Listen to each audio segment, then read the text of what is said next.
নমস্কার বন্ধুরা, তোমরা সবাই কেমন আছো? আশা করি তোমরা সবাই ভালো আছো। ঝুম্পা ফ্যামিলি ব্লগে তোমাদের সবাইকে স্বাগত জানাই। এটা সরস্বতী পুজোর দিন। আমরা সোমবার দিন সরস্বতী পুজো করছি সকালবেলা, ভোরবেলা, তখন বাজে 7:30। এই ভিডিওটা আপলোড করতে অনেকটাই দেরি হয়ে গেল, তাই তোমরা কিছু মনে করো না। আর দেরি হলো বলে ক্ষমা করে দিও আমাকে। আর পুরো ভিডিওটা দেখার অনুরোধ রইল। যদি ভালো লাগে তাই লাইক, শেয়ার, কমেন্ট করে দিও। যাই হোক, চলো ভিডিওটা শুরু করি। এই দেখো, সরস্বতী পুজোর সব জোগাড়জাতি করতে বসে গেছি। আমি যবের থেকে ছেলে পড়াশোনা করে তবের থেকেই সরস্বতী পুজোটা করি, কেননা ছেলে কোথায় যাবে অঞ্জলি দিতে, কোথায় কার বাড়িতে অঞ্জলি হচ্ছে, কার বাড়িতে কি হচ্ছে, এটা ওকে দিয়ে করাইনি। কেননা আমি এই জিনিসটা ফেস করেছি ছোটোবেলার থেকেই। আমাদের বাড়িতে, বাপের বাড়িতে কোনোদিন সরস্বতী পুজো হয়নি, মা করেনি, মার কোনো ব্যক্তিগত কারণে। যাই হোক, কিন্তু মানে আমি এই বাড়ি ওই বাড়ি, কোন বাড়িতে কখন সরস্বতী পুজো হবে এই আশায় বসে থাকতাম, তারপরে গিয়ে অঞ্জলি দিতাম। এটা যাতে আমার ছেলে ফেস না করে, এই কারণে ও যবের থেকে পড়াশোনা আরম্ভ করেছে তবের থেকেই আমি সরস্বতী পুজোটা করার চেষ্টা করি। যেই বছর পারি না সেই বছর আলাদা কথা, কিন্তু যতটা পারি ততটা করার চেষ্টা করি, যাতে ওকে অন্য জায়গায় গিয়ে সরস্বতী পুজোটা অঞ্জলি দিতে না হয়। সব পুজোই তো করি, তাই সরস্বতী পুজোটা আর বাদ যাবে কেন? এই কারণেই করি সরস্বতী পুজোটাও, ছোট্ট করে হলেও করি। ওর জন্য একমাত্র ছোট্ট একটুখানি ঠাকুর আনি, এনে ওর জন্য করি। যাই হোক, চলো এই কারণেই সরস্বতী পুজোর জোগাড় করতে বসে গেছি। এই নারকেলটা কুড়াচ্ছি, চাল প্রসাদ মাখবো, এই কারণে নারকেলটা কুড়াতে বসেছি। ঠাকুরমশাই আসবে, এখন বাজে 7:30, ঠাকুরমশাই আসবে 8:30, মানে 1 ঘন্টার মধ্যে আমাকে সব জোগাড়জাতি করতে হবে। এর জন্য ভাবলাম তাড়াহুড়ো করছি।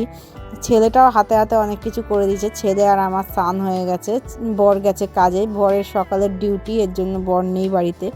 ও থাকলে আরও সুবিধা হতো, কিন্তু ছেলেটাও অনেক বড় হয়ে গেছে, তো এখন 9-এ পড়ে, এর জন্য ছেলেটাও অনেকটা হাতে হাতে আমার করে দেয়। এর জন্যই আমি সাহস পাই আরও এত তাড়াতাড়ি করা। যাই হোক, চলো কাজকর্মগুলো করতে থাকি আর তোমাদের সঙ্গে শেয়ার করতে থাকি আমি কি করছি, আর তোমরাও দেখতে থাকো আমি কি করছি। এই দেখো, আলপনাটা ছোট্ট করে একটুখানি আলপনা দিয়েছি, বেশি বড় করে দিইনি, কারণ তাড়াহুড়োর মধ্যে বেশি বড় দিলেও শুকাতে চাইবে না। আর তার মধ্যে আজকে ওয়েদারটাও মানে ভালোই মেঘলা না, সকালবেলা উঠে দেখলাম মেঘলা, কিন্তু এখন রোদ্দুরটা উঠবে ভাবছি। যাই হোক, আবার পুজোটা হয়ে গেলেই নিশ্চিন্ত, পুজোটা সকালবেলা হয়ে গেলে না অনেকটা হাত পা ছাড়া হয়ে যায়, তখন তারপরে রান্না বান্না সব কিছু করতে পারবো। তা চলো এই সব জোগাড়জাতি করতে থাকি আর তোমাদের সঙ্গেও শেয়ার করতে থাকি।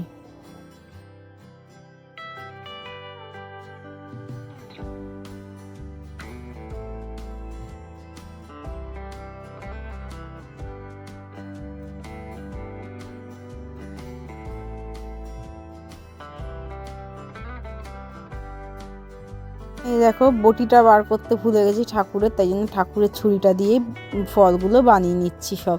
বেশি একটা ফল দেবো না, বেশি একটা ফল দিলে না কেউ খেতে চায় না, আর ছেলে যাবে আবার স্কুলে, এই কারণে আরও বেশি তাড়াহুড়ো লেগেছে। ছেলের এক্সিবিশন আছে আজকে স্কুল থেকে একটা এক্সিবিশন রেখেছে, সেটাই ছেলে পার্ট নিয়েছে, সেটা ছেলে যাবে। এর জন্যই পুজোটা হয়ে গেল ছেলে বেরিয়ে যাবে, এই কারণে আরও তাড়াহুড়ো করছি। এই জন্য বটিটা বললামই তো তোমাদের, বটিটা পাইনি বলে ছুরিটা দিয়ে কাটছি। ছুরি দিয়ে আমার সবজি কাটতে খুব ভয় লাগে, হাত কেটে যাওয়ার ভয়, আর ছুরিটা প্রচণ্ড পরিমাণে ধার। দেখেছো কি অবস্থা হলো, বাতাসাটা পুরো সব ছড়িয়ে গেল। আর কি করবো, খুলতে গেলাম আর সব ছড়িয়ে গেল। আর এইদিকে দেখো, ছেলেও হাতে হাতে সব দোয়াত সব কিছু গুছিয়ে নিচ্ছে, আর আমিও এইদিকে ফুল ঠুল সব গুছিয়ে টুচিয়ে জোগাড়জাতি করে দিচ্ছি। ঠাকুরমশাই যখন মানে যখন তখন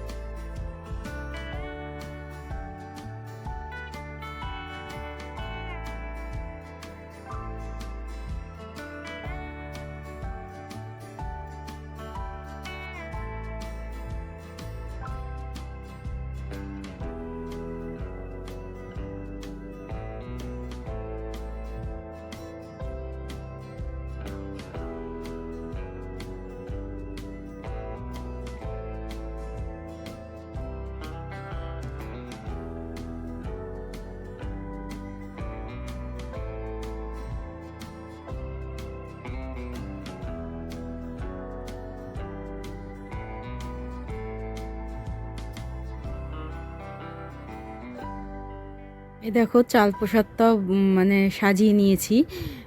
আমাদের একটাতে একটা নৈবেদ্য দিতে হয় আর একটাতে 5টা নৈবেদ্য দিতে হয়, এটা প্রতিটা পুজোতেই দিতে হয়। এরকমভাবেই সাজিয়ে নিচ্ছি।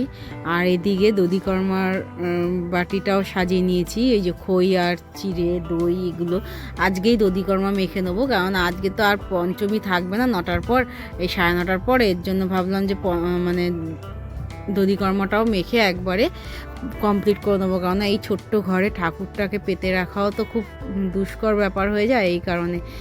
আর এইটুখানি ঘরের মধ্যে সব গুছিয়ে গাছিয়ে নিতেও খুব কষ্ট হয়। তোমরা এই যে দেখছো ডেঙি ডেঙি সব যাতায়াত করছি, কিছু করার নেই, কেননা ছোট্ট একটা ঘর আমার, জানোই তোমরা। এই জন্য এই ঘরের মধ্যেই সব গুছিয়ে আমাকে করতে হয়।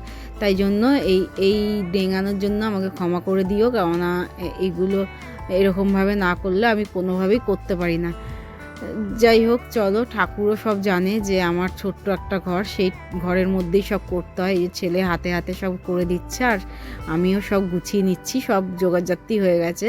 সরস্বতী পুজোতে তো তেমন একটা কিছু হয় করতে লাগে না, ওই ফল প্রসাদটা আর দধিকর্মাটা আর চাল প্রসাদটা মানে নৈবেদ্যটা বানাতে হয়। আর এইদিকে হচ্ছে পঞ্চপ্রদীপের সলতেগুলো সব দিয়ে ঠিকঠাক করে নিচ্ছিলাম, তেল ফেল ঢেলে।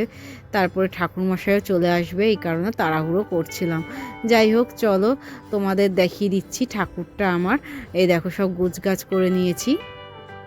আর ছেলে এইদিকে সব ঠাকুর, এই দেখো এই ঠাকুরটা এবার এনেছি। তোমরা কমেন্ট করে বলো কেমন হয়েছে ঠাকুরটা। এই দেখো কাছ থেকে দেখাচ্ছি, এই দেখো কত সুন্দর হয়েছে না মার মুখটা। একটু বড় দেখে এনেছি, কেননা ছেলে বলেছিল মা একটু বড় দেখে আনবে, তাই জন্য আগের বারের ঠাকুরটা একদম ছোট হয়ে গেছিলো, এই জন্য এইবার একটু বড় করে এনেছি। এই ঘরের মধ্যে ভালো তো লক্ষ্মী পুজো করতে কতটা কষ্ট হয় আমার। সরস্বতী পুজোটা না একটুখানি জোগাড়জাতি, লক্ষ্মী পুজো করতে তো আরও কষ্ট হয়। যাই হোক, মা যবে দেবে তবেই আমার হবে।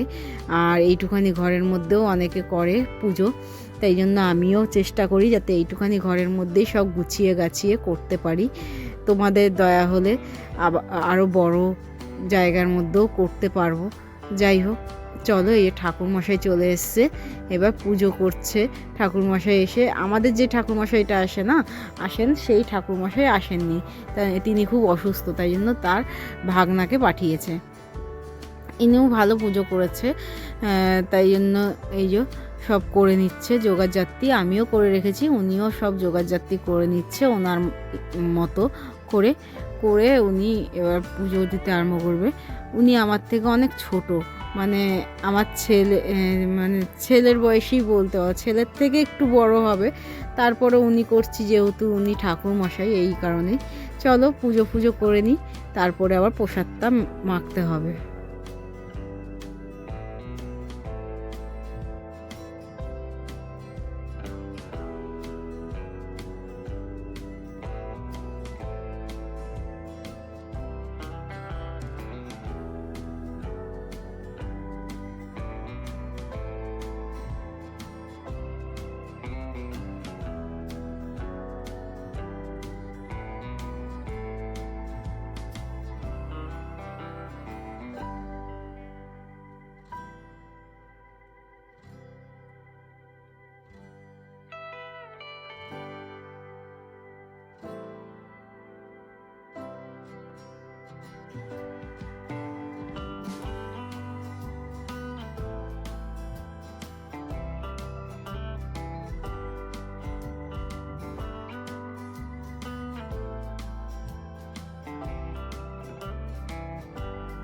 ছেলের অঞ্জলি ফঞ্জলি সব দেওয়া হয়ে গেছে, ঠাকুরমশাইও চলে গেছে। এবার আমি সব জোগাড়জাতি মানে সব কিছু করার পর এই ঠাকুরের প্রসাদগুলো মাখতে বসেছি, নৈবেদ্য তারপরে দধিকর্মা সব মাখতে হবে, কারণ ছেলে আবার যাবে স্কুলে, এই কারণে এগুলো মাখতে বসেছি। মেখে ঠেকে আমিও খাবো, সকাল থেকে কিছু খাইনি, ছেলেকেও খেতে দেবো, ছেলেও উপোস ছিল। আর তারপরে খেয়ে দিয়ে তারপরে রান্না বসাবো, রান্না বান্না করে আবার বিকালেও এক জায়গায় যাব দুপুরবেলা খেয়ে দিয়ে, সেটাও তোমাদের সঙ্গে শেয়ার করব, কিন্তু এই ভিডিওতে আর শেয়ার করলাম না, এই ভিডিওটা অনেকটা বড় হয়ে যাবে বলে, তাই জন্য আবার পরের একটা ভিডিওতে এটা শেয়ার করে দেবো কোথায় যাচ্ছি আমরা। যাই হোক, চলো, ভিডিওটা অনেকটাই বড় হয়ে গেল। আর ভিডিওটা পুরোটা দেখো তোমরা, দেখে কমেন্ট করে বলো কেমন লাগলো। যদি ভিডিওটা ভালো লাগে তাহলে লাইক শেয়ার কমেন্ট করে দেবে, আর আমার চ্যানেলটাকে সাবস্ক্রাইব করে দেবে, পাশে থাকা বেলঘণ্টিটা টিপে দেবে, যাতে আমার ভিডিওটা আসলেই তোমরা নোটিফিকেশান তোমাদের ঢুকে যায়। তাই চলো আজকের মতো টাটা, বাই বাই, আবার দেখা হয় পরের একটা ব্লগে।